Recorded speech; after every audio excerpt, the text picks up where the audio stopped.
Hello everyone, thank you so much आप सबके इतने प्यारे विशेस के लिए, इतने ज़्यादा आशीर्वाद के लिए। हर साल मेरे जन्मदिन पर आप लोग मुझे इतना प्यार, इतना आशीर्वाद देते हैं कि मैं बहुत ही अपने आप को सौभाग्यशाली मानती हूँ। इसके लिए थैंक यू सो मच।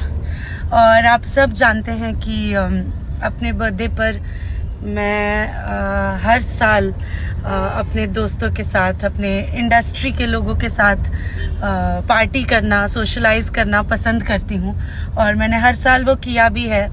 लेकिन इस साल मेरी ये चाहत थी और मैं चाहती थी कि मैं होली, दिवाली, कोई भी फंक्शन अपने घर पर सेलिब्रेट नहीं कर पाती हूँ शूटिंग में व्यस्त रहने की वजह से। तो इस साल अपना जन्मदिन मैं अपने माता पिता, अपने परिवार वालों के साथ मनाऊं।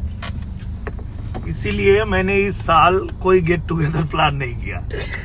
सो thank you so much once again and अगले साल से फिर मिलेंगे अपने बर्थडे पर। Thank you.